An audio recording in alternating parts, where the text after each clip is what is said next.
আমাদের দেশের একজন মাননীয় সংসদ সদস্য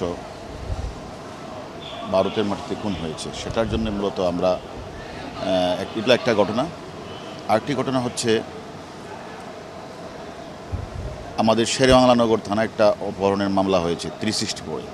সেই মামলাটাও আমরা ওই দেশে গিয়ে কীভাবে খুনটি হলেন আমরা ভারতীয় মানে যে পুলিশ কর্মকর্তার তাদেরও সহযোগিতা চাইব।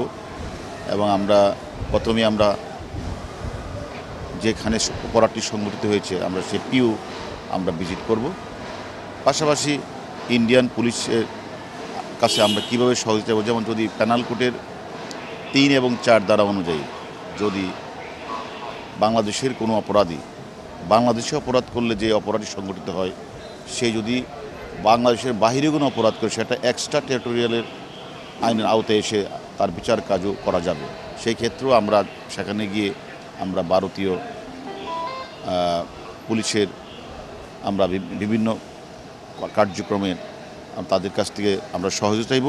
আমাদের যদি কোনো তথ্য থাকে সেটা তাদের সাথে আমরা বিনিময় করব। ফলে ইন্ডিয়ান পুলিশ, বিশেষ করে কলকাতা পুলিশ, তারা কাজ করছে এবং শুধু কাজ না, তারা যে একজন অপরাধীকেও বাংলাদেশের ব্যক্তি কিন্তু সে ইন্ডিয়াতে অপরাধটি করে তাকে ধরেছে, তাকে নিয়ে তারা বিভিন্ন জায়গায় তারা অভিযান পরিচালনা করছে। আমি মনে করি শীঘ্রই পুরো লাশটি পাওয়া না গেলেও তার খণ্ডবিশেষ তো অবশ্যই পাওয়া যাবে। আরেকটা বিষয় হারুন ভাই একটু জানতে চাই যে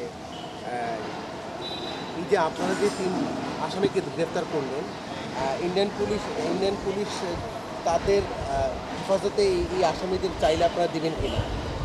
এটা দেখেন, আমরা আমাদের ঊর্ধ্বতন কর্তৃপক্ষের অনুমতি নিয়ে তো আমরা ইন্ডিয়া যাচ্ছি আজকে, এবং সেখানে আমরা যেহেতু অপরাধীও বাংলাদেশে এবং যিনি খুন হয়েছেন উনিও বাংলাদেশের একজন মাননীয় সংসদ সদস্য, এখন এটা অত্যন্ত একটা গুরুত্বপূর্ণ বিষয় এবং এই গুরুত্ব বিবেচনা করে ইন্ডিয়ার একটি টিমও কিন্তু বাংলাদেশে 3 দিন আমাদের সাথে ছিল, আমাদেরকে বিভিন্ন সহযোগিতা করেছে, আমরাও বিভিন্ন তথ্য দেওয়ার চেষ্টা করেছি এবং আমরা আমাদের কর্তৃপক্ষের অনুমতি নিয়ে আমাদেরও 3 সদস্যের দল আমরা যাচ্ছি।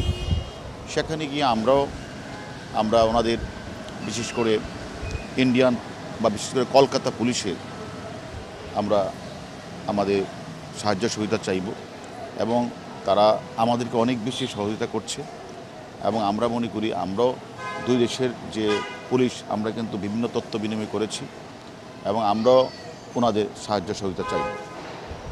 এবং আমরা তো আসলে এটা স্বাভাবিকভাবেই পেনাল কোডের 3 এবং 4 ধারা যে এক্সট্রা যেটা যে এটা তো একটা এই দেশের বাহিরেও ঘটলেও বাংলাদেশে যদি আমরা অপরাধ করতে পারি, তাই বাহিরে কোনো ঘটনা ঘটলে আমি তো মনে করি এটা অবশ্যই আমরা এর যে এক্সট্রা টেরিটোরিয়াল যে অফেন্সটা, সে অফেন্স অনুযায়ী তো তার বিচার কাজ অবশ্যই বাংলাদেশে করা সম্ভব। আর ওনারা তো আসলে চাই নাই, যেহেতু চাই নাই সে বিষয়ে এখন আমি কোনো মন্তব্য করতে চাই। শাহিনকে আটকের ব্যাপারে আপনাদের কোনো পরিকল্পনা আছে কিনা? তিনি আমেরিকায় আছে।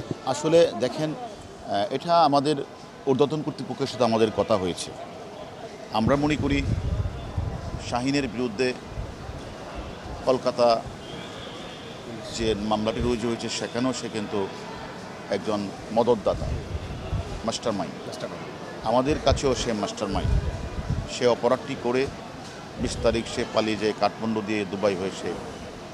আমরা ধারণা করছি সে আমেরিকাতে অবস্থান করছে।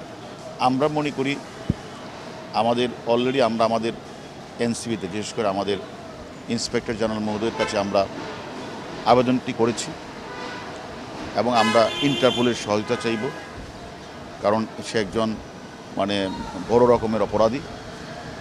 তার বিরুদ্ধে আমি মনে করি আমরা ইন্টারপোলের মাধ্যমে আইনের আওতায় আনার চেষ্টা করব।